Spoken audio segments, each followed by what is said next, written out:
और सुने हैं अनाथ बच्चों के लिए भी आप उनको लाभ दिलाने के लिए, उनका हक दिलाने के लिए लड़ते हैं। तो सर आखिर पीएलबी का कार्य क्या है? तो बाकी पीएलबीओं से आपको मतलब ज़्यादा पसंद किया जाता है, जो कि दिव्यांगजनों के लिए कुछ। नमस्कार, मैं हूं दिनेश कुमार और आप देख रहे हैं दर्पण टीवी। मैं ईचागढ़ प्रखंड के समीप हूं और चलिए ईचागढ़ प्रखंड के एक चर्चित पीएलबी से मिलते हैं, क्योंकि उनका ये नाम अक्सर आता है। ज़मीनी स्तर पर कार्यरत हैं और गरीब वंचित लोगों का अच्छे से किसी भी समस्या का समाधान कराते हैं। तो उनका ये दुकान है, अपना होटल है, जो कि उसको भी चलाते हैं और साथ में पीएलबी का कार्य भी करते हैं। नमस्ते सर। नमस्कार। तो सर हम जो सुने हैं कि ईचागढ़ प्रखंड में कैंप बैठता है, जो कि 2 ही दिन बैठता है, संडे को और वेडनेसडे को, बुधवार को। तो इनके अलावा भी बाकी दिन जो सप्ताह के और बाकी 5 दिन बचता है, यानी कि सप्ताह के 7 दिन ये कार्यरत है और कार्य करते हैं सभी गरीब वंचित लोगों का। और 24 घंटा आप काम करते हैं। बताइए सर।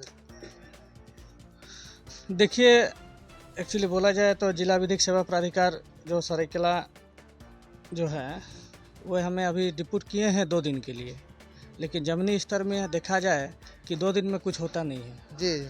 आम जन इतना आ जाते हैं, इतना समस्या लेकर आ जाते हैं कि क्या बोलें। एक तो रविवार को कोई लोग आते नहीं हैं जो बोलते हैं, क्योंकि उन लोग का कुछ काम होता नहीं है, जो कि और फिर उसको पुनः सोमवार को आना पड़ता है अगर कोई भी काम हो तो ज़्यादातर मैं अपना दुकान में भी रहता हूँ, दुकान भी देखता हूँ, और ऐसे में कोई भी वंचित आ जाता है तो उसका काम समाधान भी कर देता हूँ। तो सर अभी तक आप कितने ऐसे वंचित लोगों का कार्य किए हैं? ये तो हम रजिस्टर में इंक्लूड करते हैं, करीबन नहीं होने से 500 से भी ज़्यादा।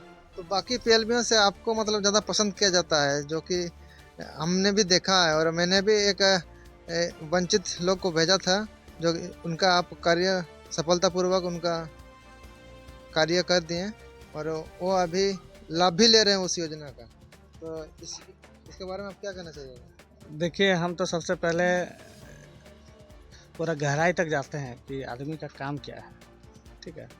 और उसको बहुत सा ऐसा मतलब शेड्यूल कास्ट का भी है जो कि उतना अच्छा से बोल भी नहीं पाता, तो मैं बोलता हूँ कि उसका ज़रूरत क्या है और किस काम के लिए वो क्या मतलब आप बनाना चाहते हैं।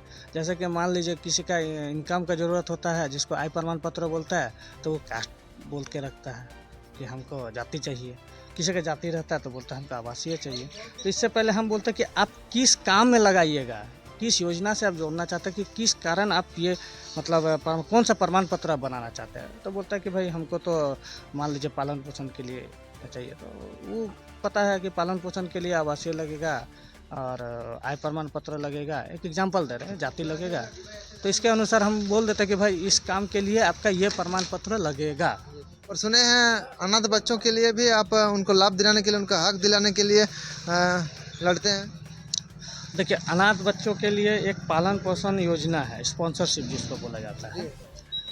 तो हम अपना मतलब फील्ड में विजिट करते हैं। फील्ड में विजिट करने के बाद देखा जाता है कि बहुत सा मतलब परिवार का जो मेन अपना गार्जियन होता है वो उसका देहांत हो जाता है, और परिवार जो है मतलब बच्चों को अच्छा परवरिश नहीं कर सकता, तो अच्छा पढ़ा नहीं सकता है। तो सरकार द्वारा योजना चल रहा है, तो उसको हम मतलब योजना दिलाने के लिए उसको बोला जाता है कि भाई आपका मान लीजिए बच्चा अगर है मतलब पढ़ना चाहता हो, तो सरकार के थ्रू पालन पोषण द्वारा महीना में 4000 जैसा वो हम लोग प्रोवाइड करते हैं। वो जिला विधिक सेवा प्राधिकार की ओर से जाता है लेटर।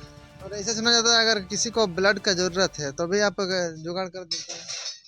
वो तो निश्चिंत, हम साल में करीबन नहीं होने से 4 बार तक हम ब्लड देते हैं हर साल।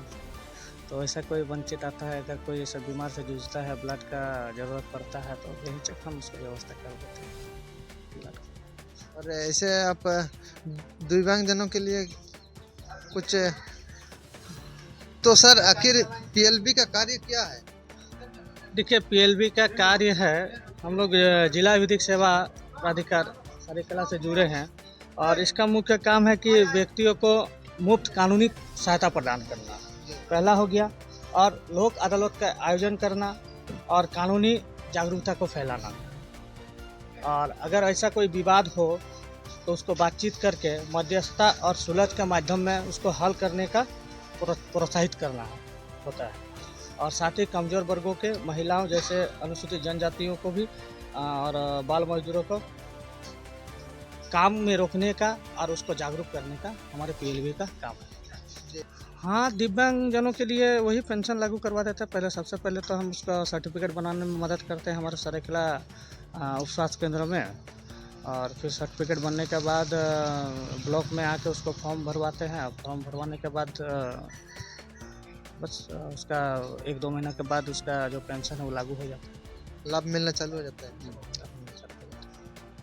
और जैसे कि आप लोग बेझिझक होकर के इनके पास आइए। इनका जो कि ईचागढ़ कार्यालय जाते हुए रास्ते में इनका दुकान है, अपना होटल है, और वहीं से भी आप कुछ भी आप अपने समस्या लेकर के आइए। उस समस्या का ये समाधान करने के लिए 24 घंटा आपके साथ तत्पर खड़े हैं, और बेझिझक होकर आइए। बहुत बहुत धन्यवाद। और ऐसे आप ग्रामीण जनों के लिए क्या संदेश देना चाहिएगा? जैसे कि उन लोग आने के लिए अक्सर डरते हैं, क्या कहाँ जाएंगे, क्या नहीं, क्या करेंगे? हाँ, ये ग्रामीणों के लिए बहुत ही मतलब दुविधा की बात है। अगर मान लीजिए कोई किसी को सर्टिफिकेट वगैरह, मान लीजिए कि हमको कोई परिचित नहीं है, ठीक है, ऐसा में तो आजकल हमको जहाँ लग रहा है कि हम ऐसे में भी बैठे रहते हैं। ऐसा तो मेरा क्लिनिक है बुधवार को और रविवार को, लेकिन मेरा दुकान में कोई ना कोई आ ही जाता है कि जो भी जैसा बोलता है, भैया मेरा ये काम है, इसको थोड़ा देख लीजिए, मेरे ज़मीन से संबंधित है। और रही बात, अगर मान लीजिए कोई विवाद भी होता है घर में, घरेलू मतलब विवाद होता है झगड़ा वगैरह के लिए, तो उसके लिए भी हमको बुलाते हैं कि कैसे क्या समाधान किया जाए, मेरा वो मतलब उसका भी समाधान करने में हम तत्पर आगे रहते हैं। सर, आप इतना मतलब बहुत सारा कार्य जो कि अनगिनत कार्य करते हैं, लेकिन इसके बदले में आपको सैलरी कितने मिलते हैं?